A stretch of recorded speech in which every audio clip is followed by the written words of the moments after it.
Back in the 50s, people in this country really didn't know what the world outside Europe looked like. Images from Singapore or Bangkok or Bali or Timbuktu were like the other side of the moon.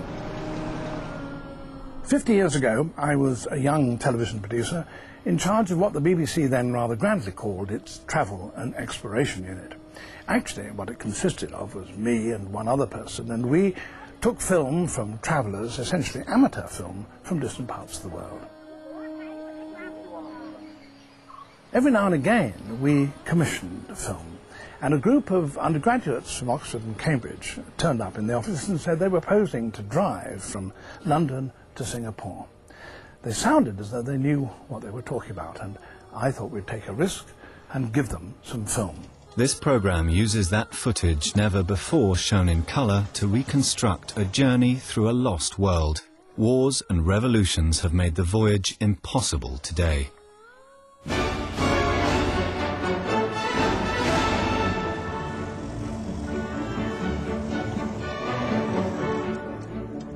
It was a feeling of high adventure. We hadn't the faintest idea what we were going to do.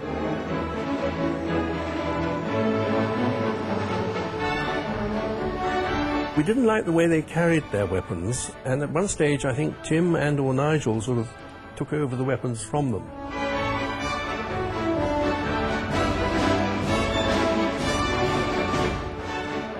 It certainly was a challenge that we hadn't anticipated. You know, we were very sort of probably overconfident, almost to the point of arrogance.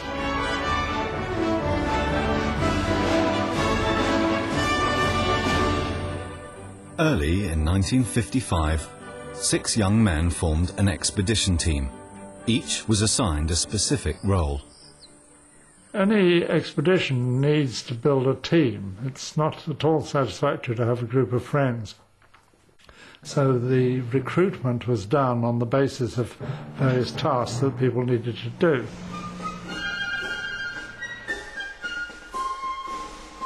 They needed a cameraman and photographer, and so they asked me to recommend somebody. So honestly, I chose myself.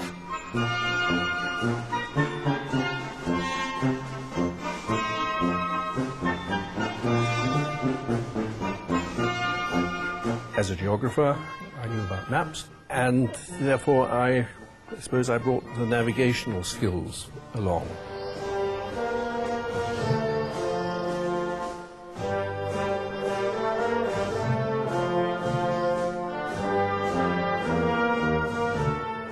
I fancied myself as a bit of a writer, though I really hadn't got much experience. But I had done my national service in the Far East and knew a bit about those parts.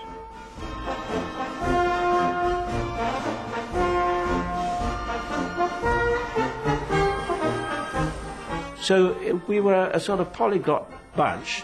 I think 4 out of the 6 of us had done our national service. We weren't in any way qualified. I don't know how one would qualify anyway, but the arrogance of youth, we reckoned we could do it.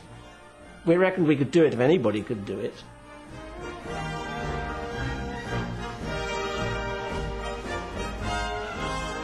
The team proposed to drive nearly 18,000 miles from London to Singapore.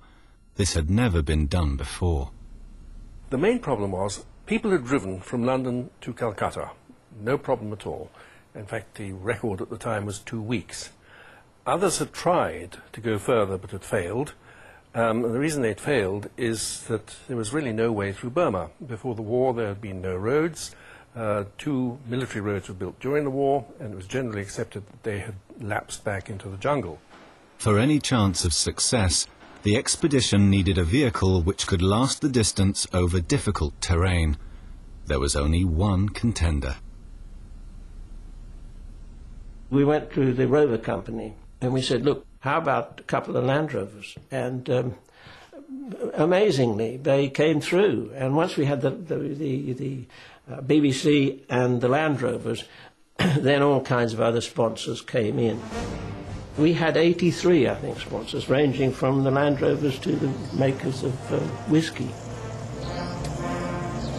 We'd put 6 to 8 months' work into the gestation of the thing, and now I suppose if there was a moment of birth, it was actually going aboard the aircraft at Lymm Airfield in Kent.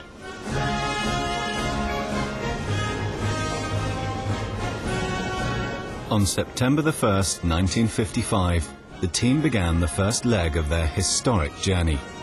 Back then, the easiest way to get the vehicles across the Channel was by air. There was some excitement, you know. We felt at last we are really on our way. We're no longer just talking about it. This is it. This was a sort of moment of truth. And as the aircraft lifted off, and you know, one saw the fields of England sort of disappearing under the wing, and then the Channel. Yes, it was a moment of mild excitement, I think. It was a feeling of high adventure. We hadn't the faintest idea what we were going to do. We were a group of people who didn't really know each other. Even in the preparation period, we had each had a separate task, so that we'd only sort of come together on the runway, more or less.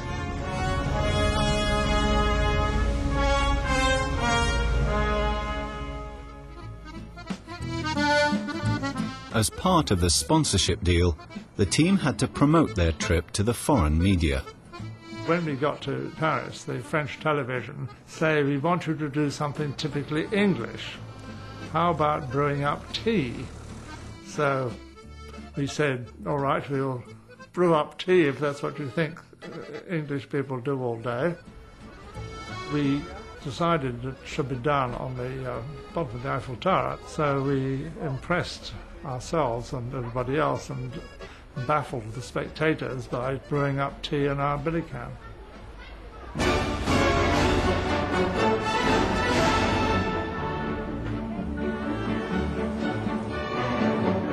The overland route to Asia meant passing through the Balkans.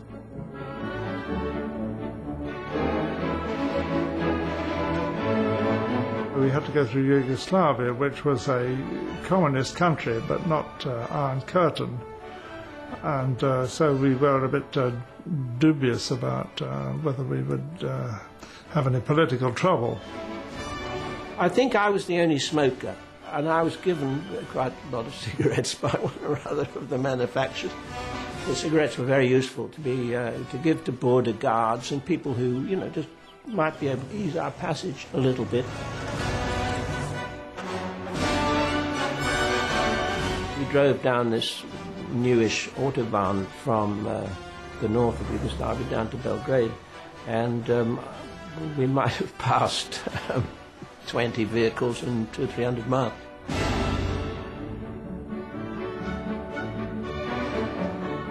And all the children on the roads were waving to us. BB, I think, said, we must wave back and bring fraternal greetings from Cambridge to the People's Republic of Yugoslavia. So we duly waved back.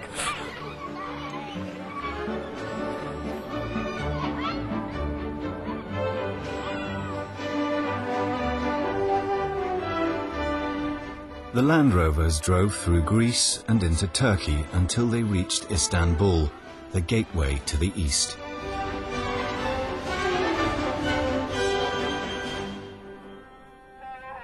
In the 50s, places like Middle East and beyond seemed as remote as remote.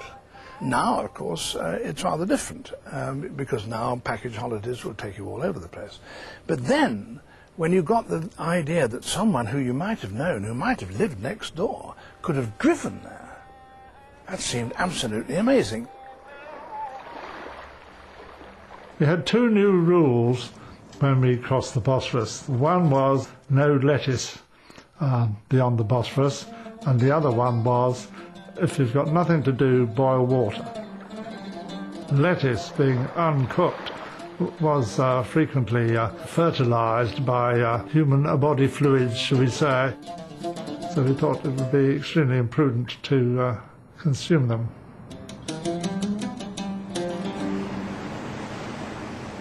The Bosphorus is, as it might be, the Rubicon. Once we left Europe and got into Asia, this was the beginning, and it was full speed ahead.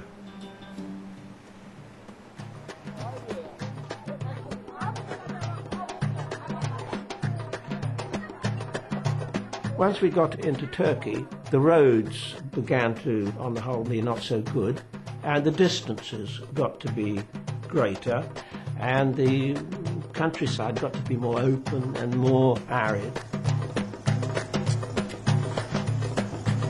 And then going through southern Turkey, you realize you were in a different world completely.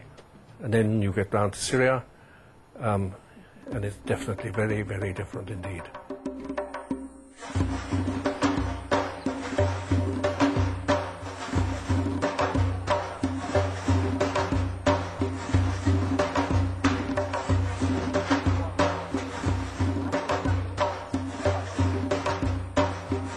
There was a bit of a joke within the six of us that we were quite frequently saying, well, this is the last meal before we leave civilization, but I mean, there's blatantly incorrect. I mean, you know, we in some ways we were moving into civilization when one goes into the Middle East.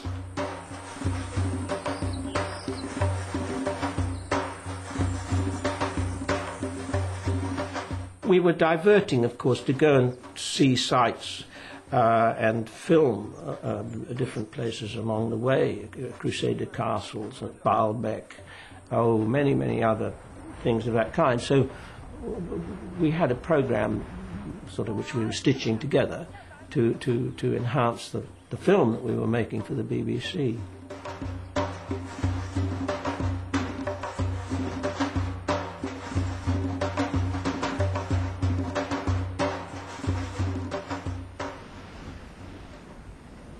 The simple practicalities of travel were a constant preoccupation.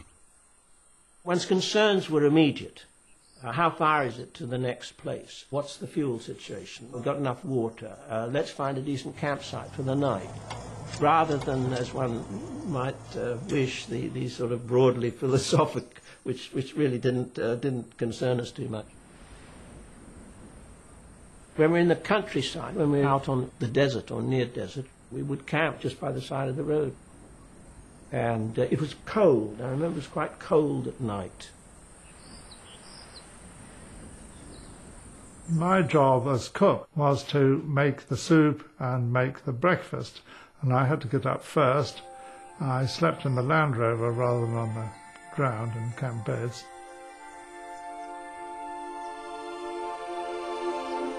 I got up usually about 5:30. We wanted to start early because the heat of the day is very great. So I would get out of bed, light the petrol stove, and brew up large quantities of water for the day, from which we made tea, and the porridge. Always had porridge. BB always made porridge. And the big advantage of porridge is it's quite filling, it's easy to make, and you can get compressed oats in a tin, which sort of fluffs up. A small tin lasts many days. And although you can see sometimes on the film people eating with some disgust at the porridge, the consequence of that would be, well, you can get up early and you can make the porridge, or you can make something else.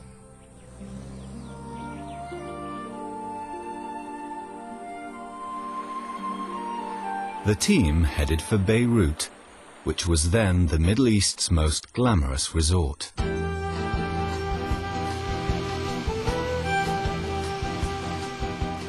We thought of Beirut as being the Paris of the Middle East. We understood that they spoke French, that they had a nice veneer of French culture. They had a lovely climate, and we arrived there, would have been late September, I think, yes. And we learnt to water ski there from the Saint-Georges Hotel, which was the well-known hotel. Some of us water skied, but only Adrian had ever done any. We stayed a night in a girls' school. Unfortunately, the girls were away on holiday. Beirut was our first sort of really relaxation point. Very sophisticated people, and a bit of flesh pots, really, which when one thinks about Beirut, everything that Beirut's been through since seems extraordinary, because, you know, the place has been the scene of civil turmoil. And But to us, Beirut was a marvellous place. 3 years later, Beirut erupted into a bloody civil war that would wreck the region for decades.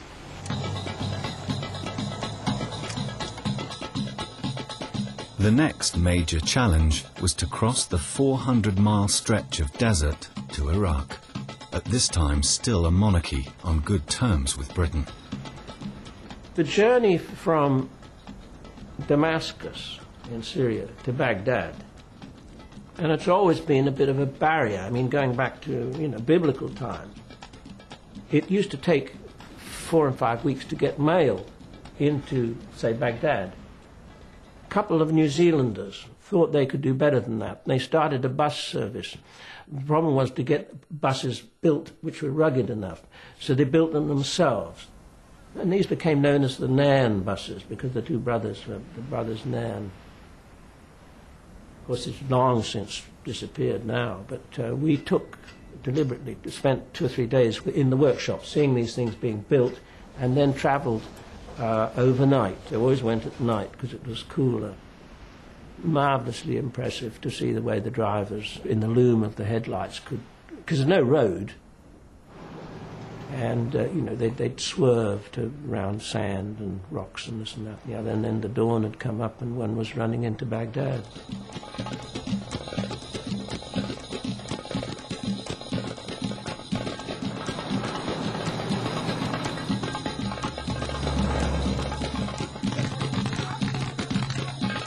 On arriving in Baghdad, the team stocked up on valuable food supplies. 3 years later, the pro-British regime would be overthrown in a military coup. The expedition now crossed the border into Iran, where they had a meeting with the Iranian army. With Western support, the army had removed Iran's nationalist government just 2 years earlier. Rovers were anxious to pull off a big deal with the Persian army, because in those days it was much more commonly called Persia rather than Iran. And we were asked to demonstrate our vehicles. So we went out to the army proving grounds and we chose various quite tough bits of terrain to drive over, and we ended up going up a very, very steep hill.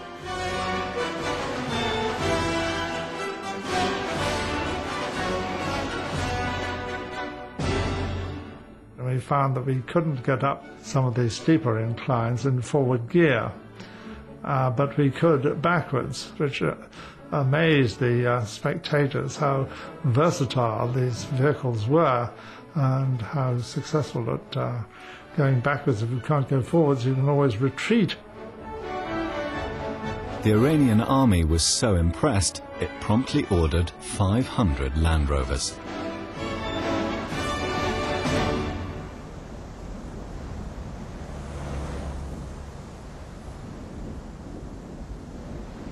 Today, it may well be true that every stretch of the journey is better known than it was at the time. But in fact, I doubt it would be possible now to do that, because the world has divided itself against itself, and there are plenty of places now where you will not be allowed to cross the frontier. So this journey is both a wonderful journey in the sense that you are discovering the unknown, but it's also a journey which I don't think could be made again today, and certainly not in the gay, sort of happy-go-lucky cavalier spirit that these chaps did it in. The team sped across Pakistan and picked up the Grand Trunk Road through India. The Grand Trunk Road runs right through the north of what used to be of the subcontinent, from Peshawar right through to Calcutta. It's the link through the country. It's not as grand as you might think. The middle of it is tarmac, and they call it pucca. And either side is gravel, and they call that kacha. And the tarmac is only sufficiently wide for one vehicle. So when you're coming towards each other, one or the other has to give way to move over to the left into the kacha, and it's a question of who moves first, you see.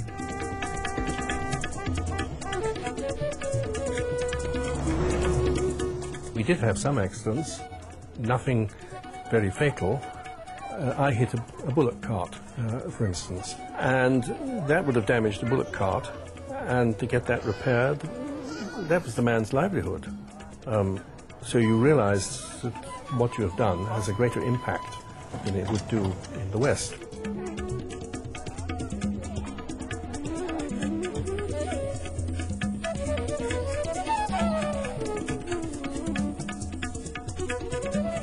When we were in Pakistan and India, we went to any number of the sites that were more or less on the route. New Delhi, for example, and the Taj Mahal, of course. You can't go past them. It would be like going to London and not going and having a look at St Paul's or Trafalgar Square.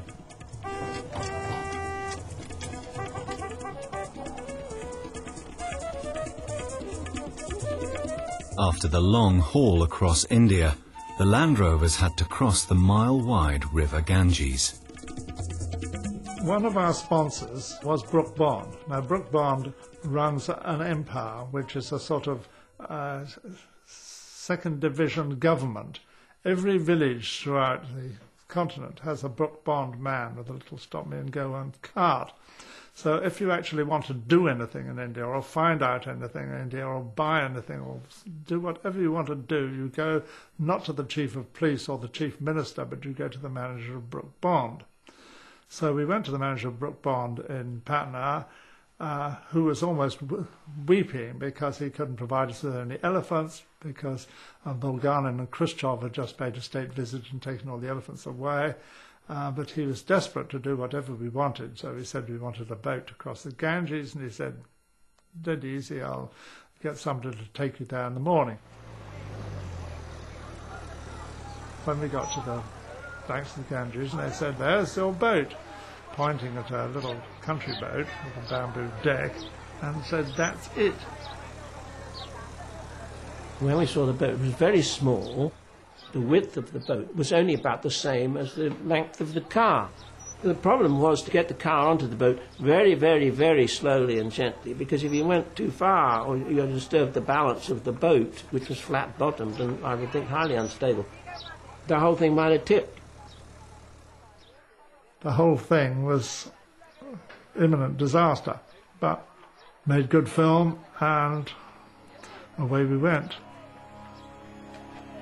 Having got on the boat, the crew hoisted the sail, and they all cast off and lay down and went to sleep. And we drifted down the river until sunset. When we hit the far bank, about 7 hours later, the crew woke up, put another bamboo ramp down, and off we went. The expedition headed north to Nepal to film Kathmandu for the BBC, whose viewers had never seen this part of the world before.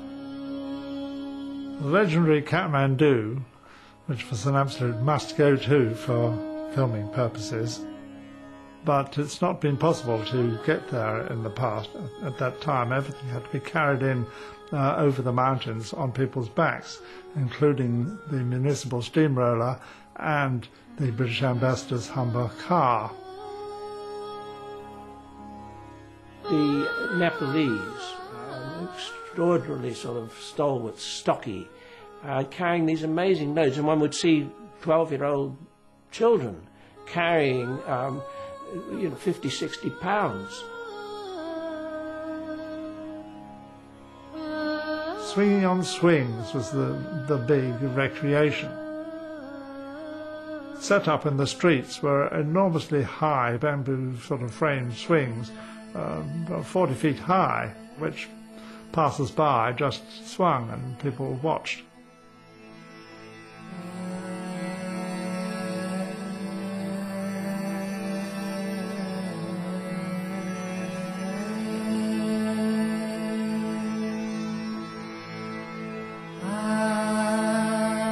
The team then drove via Calcutta to the Indian region of Darjeeling, famous for its tea plantations.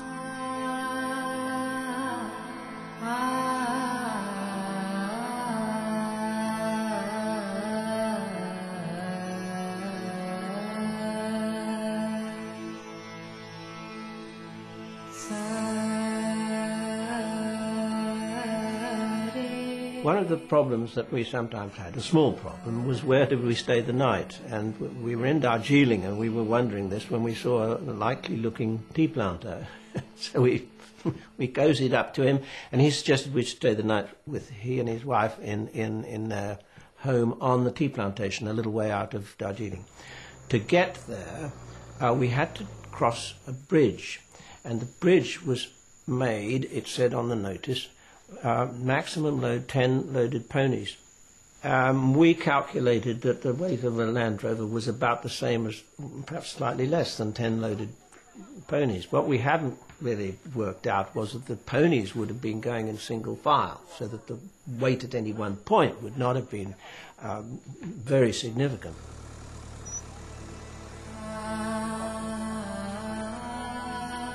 And I drove alone, and the bridge went down and down in the middle,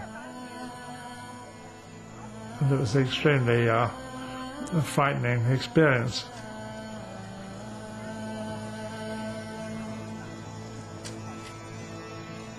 We could see the weight of the Land Rover as it moved across the suspension. It actually, from being a curved suspension, it became an angle, with the Land Rover making the angle as it inched slowly across.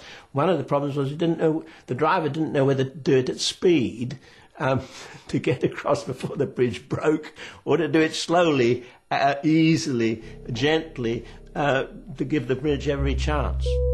But the biggest challenge still lay ahead. In order to complete the next leg of the journey, the expedition would have to cross into Burma. We knew very little of Burma.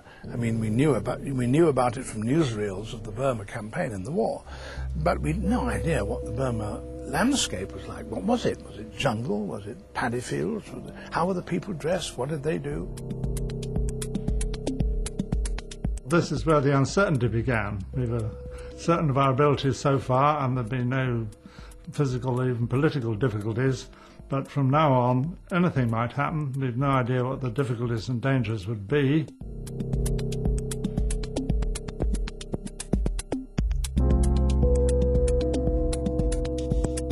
Since the end of the war, there had been several attempts to cross Burma, but none had succeeded. The most significant reason was the difficulty of crossing from India into Burma. There were no roads before the war. However, during the war there was at least one road built, the Lido Road, sometimes known as the Stillwell Road, because General Vinegar Joe Stillwell, an American, was the boss, basically so that he could get supplies into northern Burma to fight the Japanese, and also, more significantly perhaps, to get supplies into southern China, that he could reinforce Chiang Kai-shek, the Chinese nationalists who were fighting the Japanese. This was the most expensive road ever built, probably still is. It cost millions of dollars a mile, through this very, very difficult country. But in 1945, at the end of the war, there was no economic raison d'etre for that road, and so it was totally abandoned, and by the time we got to it, you see, which was 10 years later, it had gone back to the jungle. One could just see in places the trace, and we were able to follow the trace. It was the Rubicon. If we could succeed, we'd cracked the first great problem geographically of getting to Singapore.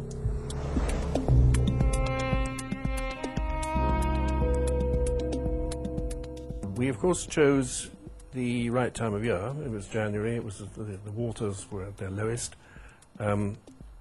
So the technique, we would walk across the river first of all to see how deep it was and to move any big boulders out of the way. Tim often did that. I don't know why. Perhaps his trousers rolled up more readily than the rest of us. As far as wildlife was concerned, there are snakes, of course, in Burma, and some quite deadly ones, but I don't know that they go swimming. Before you went in, you would disconnect the fan belt, because otherwise the fan would throw water up onto the electrics. The second step was to only send one vehicle in at a time, so that the first one went in and gurgle. It could be pulled back by the one still on the bank and dried out and try again.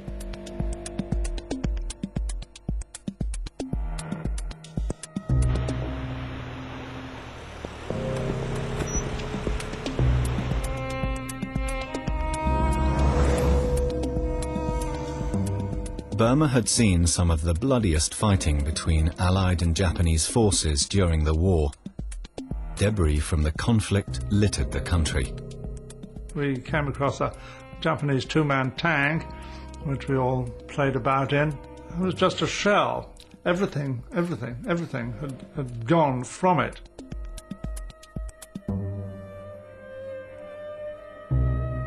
Burma had gained independence in 1948, but fighting between rival ethnic groups now made travel through the country highly dangerous.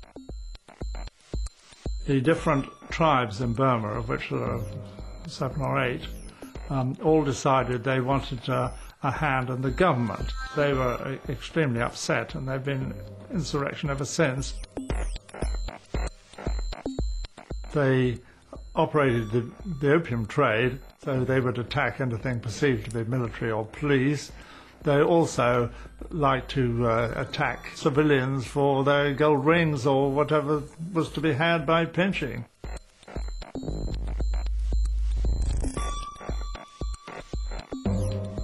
There was every chance that we would be ambushed, and since the road was very steep and with a lot of jungle around, and the road just about wide enough for our cars, one couldn't have escaped.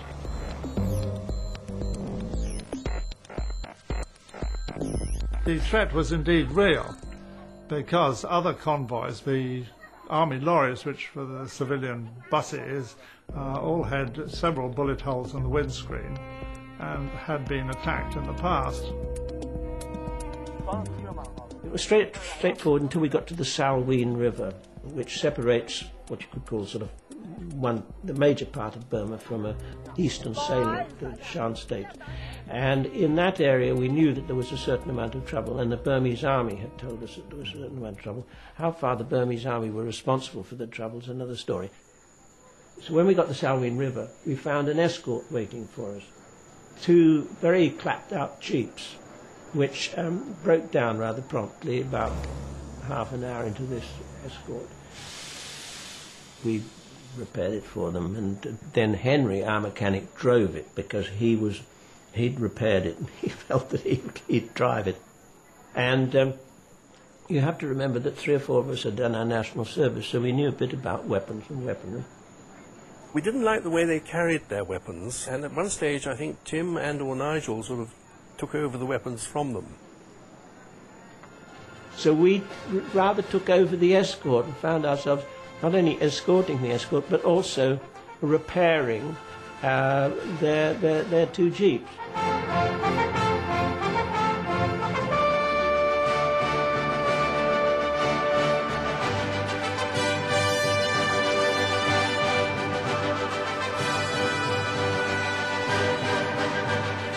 With some relief, the expedition crossed the Thai border and arrived in Bangkok.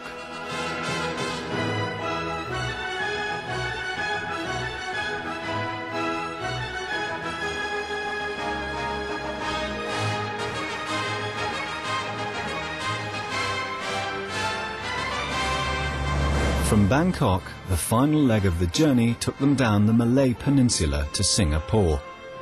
Since 1948, Britain had been fighting a jungle war against communist guerrillas, but the team saw little evidence of the Malayan emergency. Going down Malaya, the roads were excellent. It was the first time I'd really been on really excellent roads, almost since Western Europe. And certainly crossing the causeway was a significant moment. And we knew it because we had it made, you know, another hour and we'd be into downtown Singapore and finished. We'd run out of road, so to speak. We'd achieved what we set out to do so many months before. As we came across the causeway, we engaged in a little bit of stupid dueling to see which car would be first across. I do remember one thing, however, which did rather upset me, and that is the Oxford car overtook us. On the 6th of March 1956, the 2 vehicles arrived safely in Singapore to a grand welcoming party. Fantastic reception with champagne and the press, the absolute lot. I think somebody said to us that we'd arrived half an hour late. to which we said that we didn't think that half an hour was too bad in 6 months, and we weren't running a bus service. Difficult to express feelings after 7 months and 16,700 miles on the road. But the notion of champagne and things like that was... we didn't like champagne much. I think we'd rather have beer, and there was some beer. But the real thing we wanted was our letters from home and the feeling that we could send letters home saying we made it. The film shot by the team was assembled by David Attenborough and shown in black and white on the BBC later that year. We got a marvellous audience for the series. I've forgotten what it was in terms of millions. But it was a very successful series, and you got the image that all over England people were sitting in front of their television sets, this little small black and white flickering image, and saying, wow! You know? The successful completion of the expedition soon took on a greater resonance. A rapidly changing world made much of the route both physically and politically impossible. It's been done very seldom since, and in fact since about 3 years after we did it, nobody's done it, and you couldn't begin to do it today. I mean, think of the political problems of Syria, Iraq, Iran, Afghanistan, Baluchistan, so that means the Middle East out. The road from India into Burma, the Lido Road, that's completely gone. The only part of the journey which would be much easier is from southern Thailand into Malaya, where now I gather there's a superhighway with tourist buses going backwards and forwards. When one finishes an achievement, you have a feeling of both of relief and elation, and a certain feeling of anticlimax, looking ahead. This will never be the same again. I will never do this again. What can I do? I've got the rest of my life ahead of me. How am I going to make it equally exciting? Do I want to go to the office from 9 to 5 and dream of the past, this great adventure, or am I going to be able to achieve something which will keep me interested for the rest of my life?